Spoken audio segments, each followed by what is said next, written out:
Jedd Fisch gave a firm statement about staying in Seattle.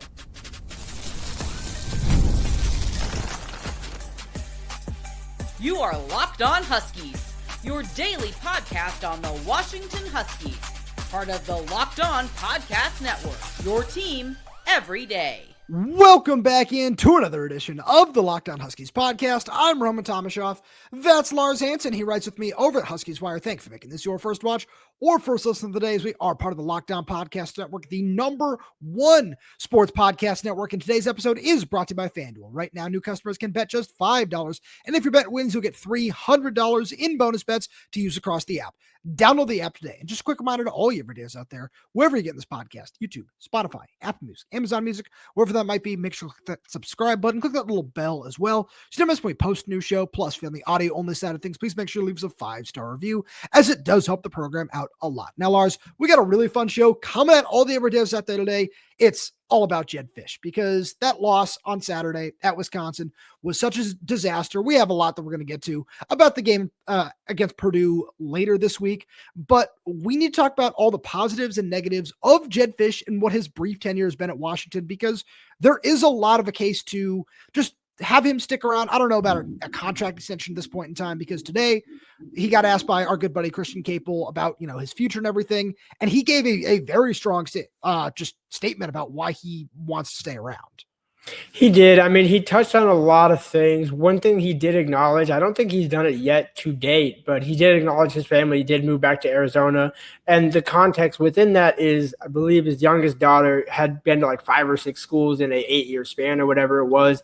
And you can understand I'm not a parent. No, you're not a parent, but we are parents of cats. So with that being said, you can understand from a parent's perspective, especially when you're making $7.5 million, you can afford to have your family move back to where they're comfortable, where they know people. Do you mind if I cut you off for 1 second? I'm really sorry, because it plays into this, because we've gotten a lot of comments about this from everydayers throughout the course of the year. And it's something that we haven't necessarily addressed. And this is why. This was the reasoning that both you and I had heard from behind the scenes. And that is, it is a private family matter. So we didn't want to just say, hey, we're hearing anything without any kind of confirmation from Jedd. And the fact that we did get that today on that front was nice to hear. I'm sorry, please continue.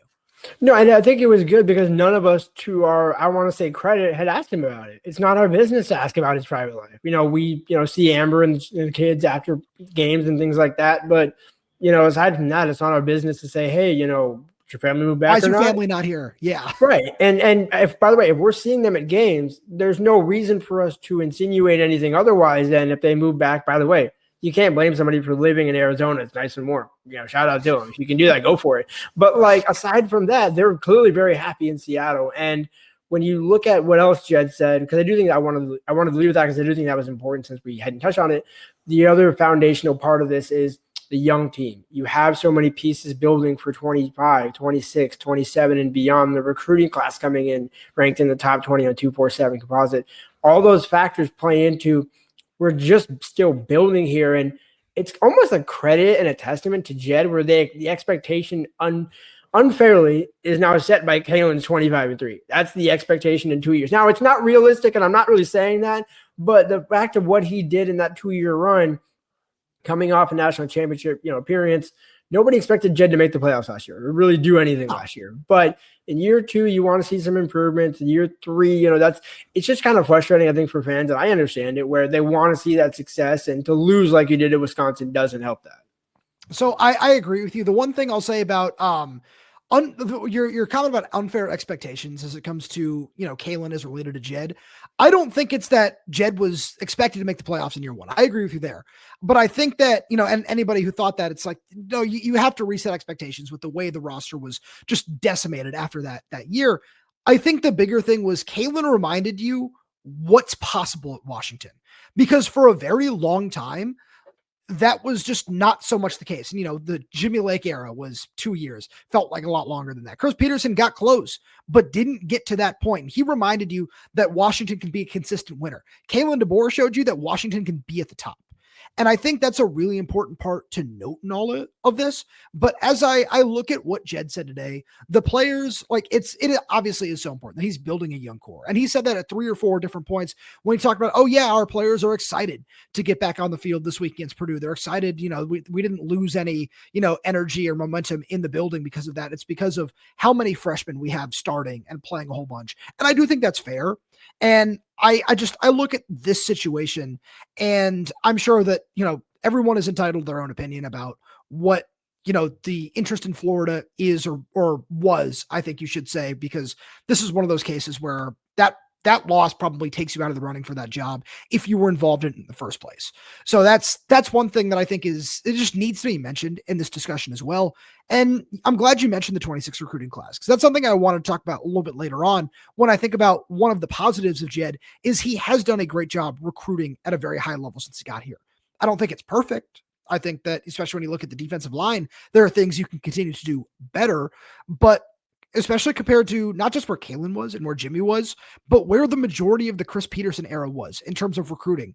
It wasn't at that high level. And yeah, you were still able to find gems. I'm not trying to run anybody down, especially Petersen in that regard, but to do it, to be able to find gems plus recruit at a top, let's just say 15 to 20 level, because that's what Pete did at the end of his tenure and built a national champion contender here at Washington.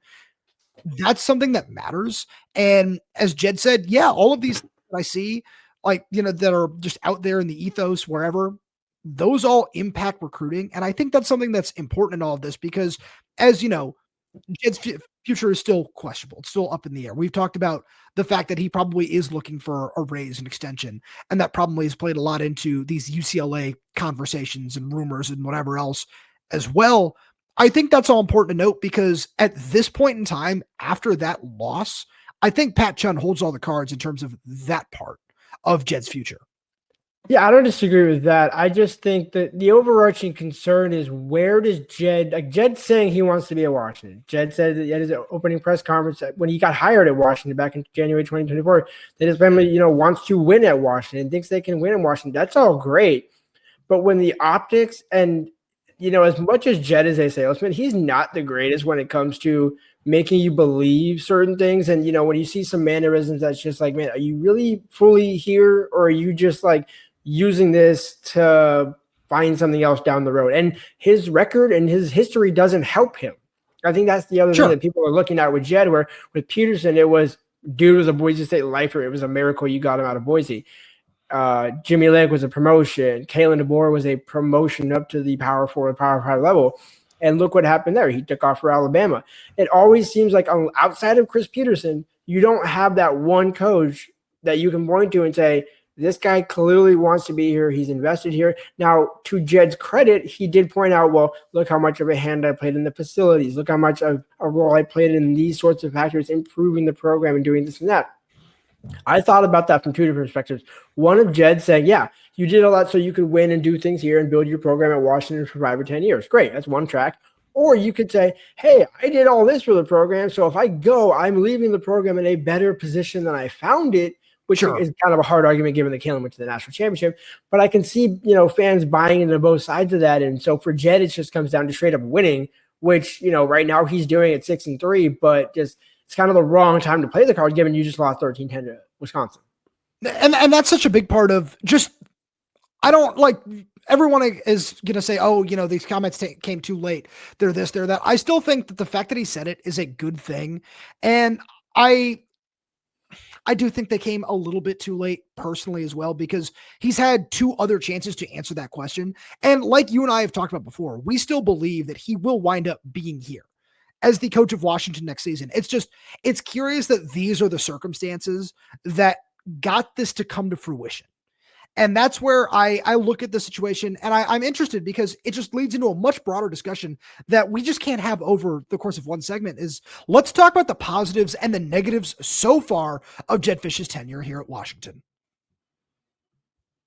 And we'll get to that right after a message from our good friends over at Game Time. College football is back, and I couldn't be more excited. The tailgates, the rivalries, the energy in the stands, there's just nothing like it. But let's be real, actually getting tickets can feel like more of a battle than the game itself. Endless queues, hidden fees, prices jumping at checkout. That's why I use Game Time, the app that gives the advantage back to fans. It's the easiest way to score last-minute tickets at the best prices with no surprise fees. What you see is what you pay. I pulled up Game Time, and in just a couple of taps, I saw amazing deals. I'm talking about your favorite college football games for as low as $25. The app makes it super simple. You can even see the exact view from your seat before buying. So take the guesswork out of buying college football tickets with Game Time. Download the Game Time app, create an account, and use code LOCKDOWNCollege for $20 off your first purchase. Terms apply. Again, that's promo code LOCKEDONCOLLEGE for $20 off. Swipe, tap, ticket, go. Download Game Time today. Lars, as we look at this, I've seen so much in the Jedd Fisch discourse on social media over the last, let's just call it 48 to 72 hours as we sit here and record at 3:30 p.m. on November 10th. I'm curious to get your thoughts on this because there's so much to like, and it's why I'm glad you brought up the 26 recruiting class when you did, is you very clearly see a massive upgrade on the recruiting side from Jedd and this coaching staff over both the 2025 and 2026 classes, and they're taking massive steps in the right direction. You can highlight any number of key players, right? You got two true freshmen starting at wide receiver. You have John Mills, Zaydrius Rainey-Sale, Rylon Dillard-Allen, who was tremendous, by the way. I went back and forced myself, had to keep my eyes open to watch some of that Wisconsin game, and Rylon Dillard-Allen is someone who really popped off the screen. And that's without even mentioning a guy like Dylan Robinson as well. This is a really talented young team with a lot of fun pieces. And that's without mentioning these guys in the 26 class as well. When you think about Kodi Greene, Derek Colman-Brusa, Brian Bonner, Derek Salmon, Mason James, Gavin Day, Rajon Duncan is a dude who I'm just so excited to watch at any point next season. There are so many guys that you can point to and say, these guys got here because Jedd did a great job recruiting them. And it's not to say that, oh, hey, Jedd is the only person in the world who can recruit a player like that, because that's unfair. But I just think that his emphasis on recruiting and his ability to sell what Washington is putting together and what he is putting together here, let's be fair about that, is something that is exciting, and it's something that's resonated with a lot of people. Absolutely. I mean, I think Rylon certainly was one of those guys that's going to pop off your TV screen when you go back and look at the game. But there's a litany of guys that you're talking about between this year and next year that are going to be foundational pieces. I know I keep using that word, but that's why Jedd emphasizes the high school recruiting ranks and not just banking on leading on the portal and dropping $2 million on this player, $3 million on that player, $4 million on that player. That's not sustainable. What's sustainable is 3 or 4 years with Rylon Dillard-Allen at safety next to Alex McLaughlin for 1 or 2 years, where you can mix in and supplement the portal, but you're still doing it through the high school ranks. And especially, the offensive line is where I look at particularly. Again, you mentioned the defensive line is an area needing to improve. I don't disagree, but especially on the offensive line, when you look at that Wisconsin game, imagine playing that game 2 years from now. Washington would not only probably cover that 11-point spread that they had, but you're probably thinking maybe double down on that, just because you're looking at Chancellor being a junior at that point, John Mills being a junior, all those guys that were playing in that game. You now have the option of, 2 more years in Jedd Fisch's program, where the one thing that has gone underrated, Tyler Owens, his strength program has really taken off under Jedd Fisch at Washington. And I think give him another 6 to 12 months on the job, I think this roster could look even better, not just from a name and ranking and all those types of things, because that obviously is great, but the actual fruition of seeing the guys come in January, where earlier and earlier you're seeing freshmen come in and actually develop versus just, hey, we're getting them in so we can get them on the field. It's like, no, you are actually seeing that return on investment early on because of all these aspects. No, I agree with you. And that is such an important part of this, where one guy that Jedd mentioned during his Monday press conference, who had a really nice game, and I hadn't gone back and looked at the Pro Football Focus numbers, but according to our buddy Andy Yamashita at the Seattle Times, was the only offensive lineman to not allow pressure in the game, was backup center Zach Henning, who came in for Landon Hatchett. Like, stuff like that, where Henning was somebody who, when he got here, I really liked his potential as an athlete. We've seen him play all over the line. We've seen him switch jerseys and play tight end this season. So this coaching staff along the offensive line, because we talked about this at length on our post-game show as well, the improvement of that group has been clear, but it's also to be fair, in the Big Ten, it's been marginal from where it needs to be, especially when, you compared some of this to Kalen DeBoer a little bit earlier on, compared to the Joe Moore award-winning offensive line that we saw 24 months ago during the first season of this show. Like there's a lot of that you can go both ways with, right? I love that you added Carver Willis to this line. He has been a tremendous improvement. You can point to Drew Azzopardi and say that guy has improved in leaps and bounds, but the depth is not there yet. And I think that there's still a lot of work to do along the offensive line.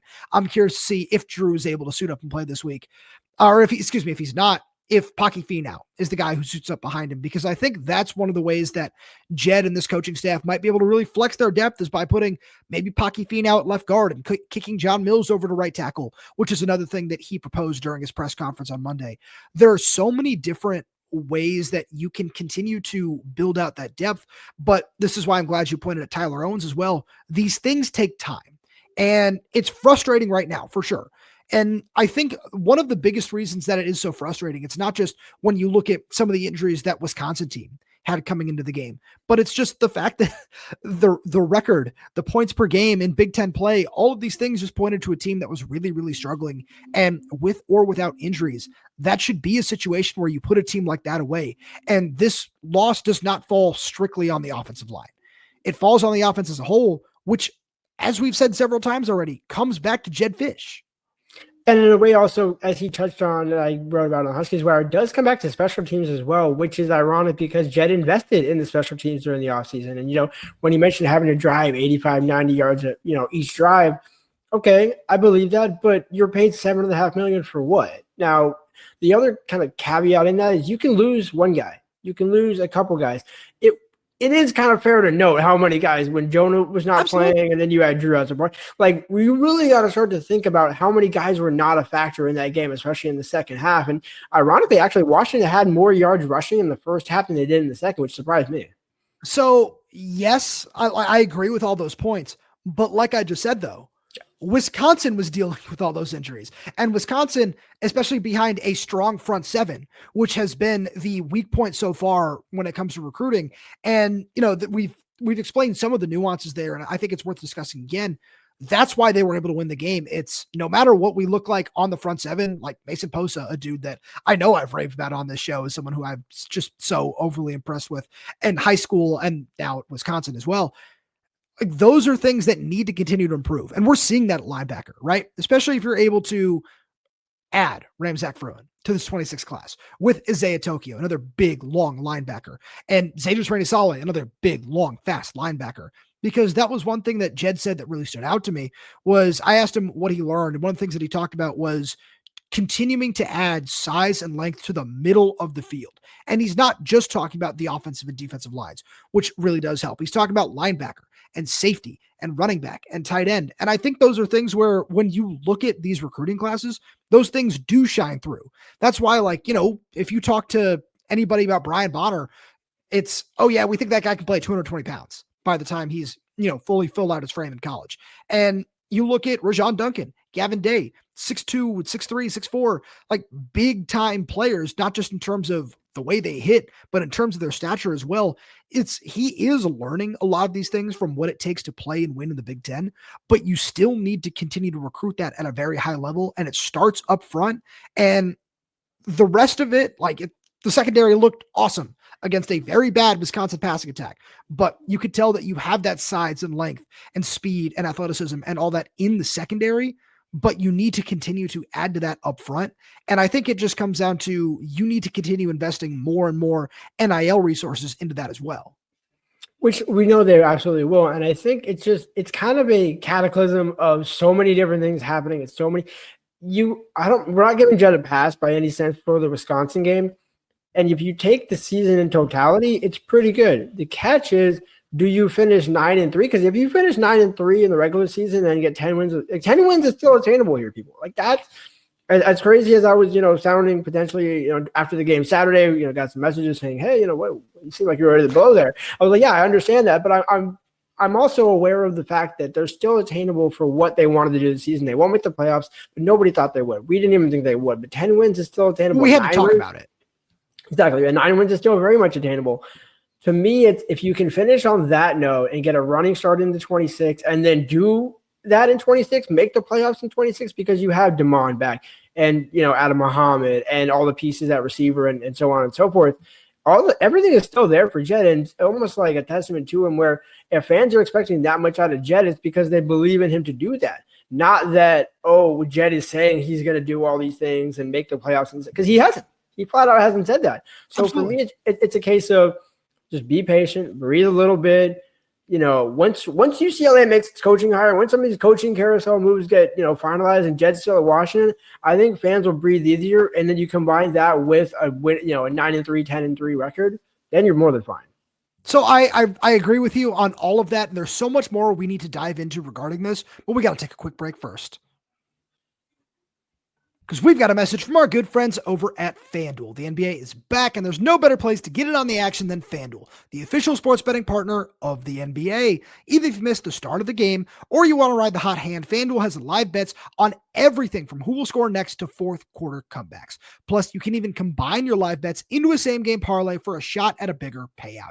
It keeps every game exciting, especially when your team's making that late push. Right now, FanDuel is giving new customers $300 in bonus bets when your first $5 bet wins. So head to FanDuel.com to sign up and play your game with FanDuel, the official sports betting partner of the NBA. So I love where you're going with all this, and we are going to operate under these assumptions that Jedd Fisch is going to stay at Washington, right? Like, unless the NFL comes calling or whatever, I'm still just not even buying into the UCLA stuff because that would be a significant downgrade in terms of program. But I look at this and I say, one of the biggest things that I have and will and already have harped on over the course of the show is how is Jedd going to learn and adjust and move forward? Because we've seen some of that, but for a big portion of this, it's been marginal because we'll see it with the offense, right? We didn't see it in this game against Wisconsin, but we saw what happened at Michigan and then how you bounce back against Illinois. You learned, you adjusted, you move forward. So we'll see what that might look like against Purdue this week, but where you need to continue to learn and adjust is in the transfer portal, in my opinion, and it's in getting big-time bodies on the defensive line. This is just such a big part of this because Washington's defensive line and defense as a whole did a really good job in stopping the run, but it didn't look like that early, and you got punched in the mouth by Wisconsin, who had I had the number written down and then I lost it. They had like 100-something yards on the ground before they completed a pass in this game. That's one of those things where you knew what it was going to look like, and you still didn't look physically up to the challenge. And I think it's just a matter of you did a good job getting some of these guys who fit the scheme, but now it's about making sure that you continue to go and upgrade at that position, especially as we've talked about over the course of the show all year. You're losing 11 guys, scholarship guys, over the next 2 years at that position. It just hit me as you were saying all that. Ryan Walters inherited the same situation that Jedd did when he took over for Kalen, basically, where Ryan Walters was hired. The Belichick decision was made. Yeah, you can say, and we both know that, guys were visiting and we're well aware that Belichick wasn't going to be there. But Ryan Walters wasn't able to have as much say in, hey, let's go get this D lineman, let's go get that D lineman. Sure. And I think that is worth noting. Where this offseason, to your point, he needs to also be just as involved to say Jedd should be the one, leading that charge because he's the head coach. But this is Walters needing to say, look, dude, you know what the problem is. You need to fix it. He even said that back in September where, hey, no coach is going to double down, triple down on things that aren't working. So get to the offseason, get together, and get the bodies in the room because, yeah, that was abysmal from a run game perspective. The second most rush yards allowed by Washington this season, the most rushing attempts, 47 by Wisconsin this season, going against Washington. To me, it's work in tandem. Now you guys had the full season with Walters. He's going to stay, obviously. He seems very – he said it as much in his press conference to start when he got hired back in February that, he's here for a while. And I think there's no reason why he wouldn't be. So now is the time to – okay, Jedd had year one. Now Ryan had year one. Put it all together in year three. And if they go 11-2 next year, 11-1, 10-2, you're okay. It's like, great. You guys both learned, you both adapted, and you both figured it out because, again, the schedule shapes up pretty well next year to allow you to have success. So I do like where you're going with that. And I think it's the defensive line is just the biggest issue, but it's an overall just you need to find ways to keep getting high-end talent through the door. And you're doing that through the high school ranks, but it's, hey, if we have a deficiency here or we have a deficiency there, how are we going to supplement that in the transfer portal? And you did that in a tremendous way by grabbing Carver Willis. And I think that's what we want to see along the defensive line is just you have to keep adding players like that. And because like a guy I didn't mention it, I'm ashamed of myself for not doing it. So I'm apologizing to anybody out there who might be screaming at me why I didn't say the name TI Umu-Cais. Like that is a really high-end dude that you added, but you need like 3 or 4 more of them. And I'm curious to see what another year of Javon Parker will look like as he continues to get healthier. I'm curious to see what another year of Bryce Butler will look like. Elenius Davis had some really nice flashes in this game against Wisconsin. I'm not saying that the pieces just straight up aren't there, but it's not enough in this conference. And that's the thing where that's because, again, I asked Jedd this on Monday. I asked, what did you learn? What did you take away from this? And he keeps talking about size. And when we play these new teams, it's, oh, they've got these big dudes on the interior who are 6'5", 6'6", super long arms, move like this, move like that. Yeah, you need more of that and more because that's what Ohio State threw at you. That's what Michigan threw at you. And that's one of those things where in games where you are struggling to move the ball, which as we saw in Camp Randall is something that's going to happen in the Big Ten, you need to be able to counteract that however possible. And one of the best ways to do that is with an elite pass rush that just can completely overwhelm a decent offense, let alone the worst one in the conference. You're right, but the problem is when you're leaning on the portal for that, you're basically taking potluck of what's going to come because not necessarily. Right, but we've talked about that where you can do it through the high school ranks, but they, aside from TI Umu-Cais, you haven't really got those 3 or 4 other bodies in the 26 class. No, but that's not what I'm saying because you need more bodies in the 26 class. I'm not trying to say that. What I'm saying is it's an addition to what you already have. It's adding on. It's okay. Yeah, we already have all these guys. We have TI Umu-Cais, who we expect to play as a freshman. We have Derek Colman-Brusa, who we expect to play as a freshman. But why is that enough? Why can't you go out and add one of these top defensive tackles in the portal, one of these top edge rushers to really help collapse the pocket? That's what it needs to look like because right now, that's why I don't hate by any means what they did over the course of this offseason. You needed a whole lot of depth in that room and you went out and you found it. Ontario Thompson is a high-end athlete. Samode Pepa is one of those guys who can clog 2 gaps for you in the run game. Taitai Uyunglele has been a major factor for you, especially as a pass rusher throughout this season. Like, I'm not saying that those guys aren't it, but it's just, if you look at just some of these, again, these top teams around the country, look at Ohio State, look at what they're able to roll out on a year in and year out basis with, and get pressure with 4 guys. The best defenses, since Jedd always loves to talk about the NFL, the best defenses in the NFL get pressure with 4. So they can drop 7 into coverage and everything else plays off of that. And that's not the way Ryan Walter's defenses always work. But it honestly makes it harder on opposing offenses if you're still going to throw 5 guys at them. And maybe if you're able to do that with 4 more consistently, he changes his scheme up a little bit. I don't know. There are so many ways to do that. And it starts with the transfer portal. And again, it's not just a defensive line conversation because I'm interested to see what they might do at corner per se. If you want to add another outside guy to that room. But that's where this conversation where, again, operating under this assumption that Jedd is going to be here next year based on his comments. That's the one thing where it's okay. Are you able to go out and find and pay up? Like, let's be real, pay up for these high-end acquisitions at positions of need. So they're absolutely able to pay up because we know they have the resources to do so. The question becomes, we've seen them bring in guys, for visits. And, like, I'm not saying he's that guy, but, Philip Bleedy was a guy that we saw that thought might end up at Washington. He ends up at Auburn with Hugh Freeze, and look how that thing turned out. So you have to wonder what is missing from Washington being able to add those guys because we know they have the resources. You look at the facilities, everything like that. It's a matter of where does Washington have to close the gap or what do they have to do to get that to come to fruition? Because I think you have the right coach, you have the right coordinator, you have the right position coaches. Like we know that the personnel department's going to do it. Like you have all of the pieces to make it happen. So I guess, if this is the year that you put it all together, this offseason you put it all together, we just have to wait and see. And that's the worst answer that fans want to hear because they want to see it right now. Everyone's like, what are you doing for me lately kind of thing. And it's, well, if we know what the problems are and we fix it this offseason with 3, 6'4", 6'5" guys, but I wanted to kind of add real quick there, they don't grow on trees. So it's really hard to find those guys. And even if you find them, You are maybe developing them from the FCS ranks. You're taking an Alex McLaughlin of the defensive line per se, where I'm not saying Alex is a D line. I'm just saying like that type of player, and you have to just hope that he can level up. Where sometimes that works, like Sebastian Valdez, sometimes it doesn't, and you kind of and that's where there's a hit rate, miss rate that you kind of just have to live with. Which again, it goes back to high school where you can at least develop those guys for 2 or 3 years. Sure, but it's also one of those things where you can like simply go out and say, all right, this guy is the most productive right now. And because there are going to be those players from the Big Ten, from the SEC that were highly ranked or highly recruited or just have been really productive for one reason or another, maybe in the Big 12 and the ACC or wherever else. Those guys still do exist and you need to go find them. And this is something where I think it's both sides right now to bring it back to this discussion point of the positives and the negatives of Jedd's tenure so far is Jedd Fisch and his coaching staff from, people we've talked to, from sources, from everything else.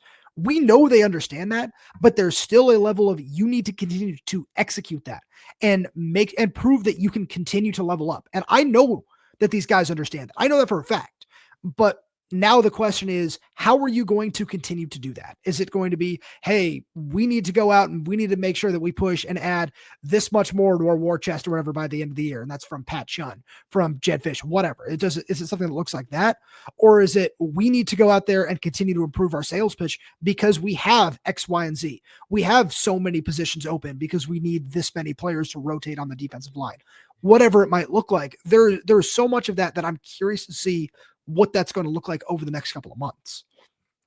I mean, I am too. And I think, you have the right person, you have all the right people in the building to do it. Like we're talking about, it's just a matter of, can you combine that? Like what I really want to see, and I don't have any names to throw out. We've thrown out a couple over the course of the months, but can you flip somebody in the 26th class that we're not talking about? That would be a mover. Let's talk about one. Let's talk about one that it's not, he's more of an edge rusher, but let's talk about Carter Gooden.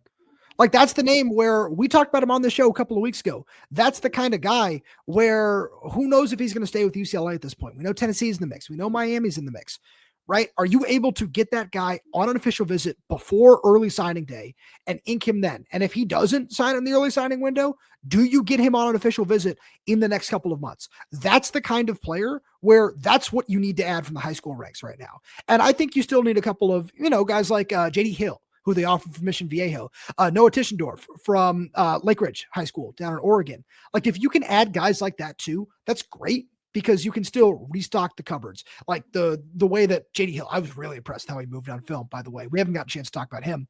Really nice mover. If you can add guys like that are, solid under the radar sort of athletes and add them to the back end, like where Caleb Smith is right now, Victor Sanchez Hernandez, Dominic Macon. And if you can add those guys plus a Carter Gooden, a TI Umu-Cais, and a Derek Colman-Brusa, then all of a sudden you're creating the guys who can play right now, and you see what you have, plus you can still add players from the transfer portal. You have that, plus these guys who, hey, maybe it's going to take one more year. Maybe Omar Khan is the guy who has been in the system for 2 years and take that step forward next year. That's what you're looking for at that position, and it's easier said than done, but that's the whole thing with, hey, are we going to see that take a step forward? And I think we will, because you have every resource available to do so, and you have the coaching to do so. You have every position of need, everything. You have everything. Every box is checked. It's just a matter of great. Now you just got to wait for 2026 to come to fruition, because when we get out there next March for your next April for the spring, then we'll get a better sense of, hey, how does this look? How does Omar Khan look? How does all these guys, Armand Parker, another guy, like how do they look compared to what we're seeing now, which is just you got to deal with what you got, get to the end of the season, get a bowl win. And I do think that those all things play together, where if you get a bowl win, you are much able to, and you finish with 9 or 10 wins, you sell that a lot differently than 6 wins and you lost to Louisville in a really close bowl game.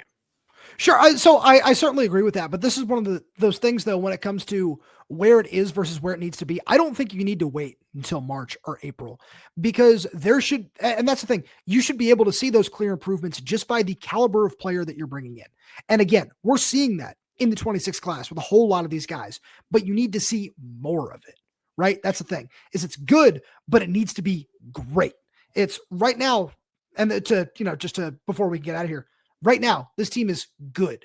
They have some great players, and they've been able to put together some great moments this year, but it's about taking that next step forward to consistency to get from 6, 7, 8 wins to 8, 9, 10. Exactly. And I think to me, it's hard just to say, because you know the talent's going to come in the building. It's just, can you get enough improvement in the month of November? Can you win out? And if you beat Oregon, this changes a whole lot of things just because the optics look so much better. Even now, if you hang and lose to Oregon and you still beat UCLA and you beat Purdue and you get a bowl win, you're at 9 wins and you're good. Sure. You just have to manage the optics with what you know is coming down the pipeline. So I agree with that, but it's also, that would just, especially if you're able to, pull that off on November 29th.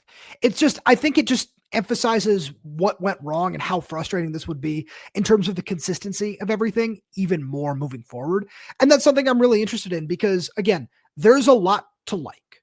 There's a lot to dislike right now with where things are. And the matter is you keep seeing improvement, but it's not about marginal anymore in this Big Ten, in this world of social media where everything needs to be immediate, right? It's about seeing a massive step, and you can see that very, very quickly. I didn't expect the majority of this conversation to be based around the defensive line, but I'm glad it was. I am, because that's probably the most important, and that's one of the biggest things we've learned in the Big Ten. But until next time, Lars, as always, thank you so much for being here. Thank you to all everydayers tuning in. We really do appreciate your support. We got so much more fun stuff coming for you throughout the season, so please make sure you subscribe wherever you get your podcasts. Whether that's YouTube, Spotify, Apple Music, Amazon Music, we're there, we're everywhere. We're updating this channel with new content every single day, so please make sure you click that subscribe button, click that little bell as well, so you never miss when we post a new show. Plus, if you have any questions, comments, concerns, drop them right down below in the comment section, and if you're audio only, please give us a 5-star review, as it does help us out a lot. Thank you so much for tuning in, and we'll talk to you on Wednesday.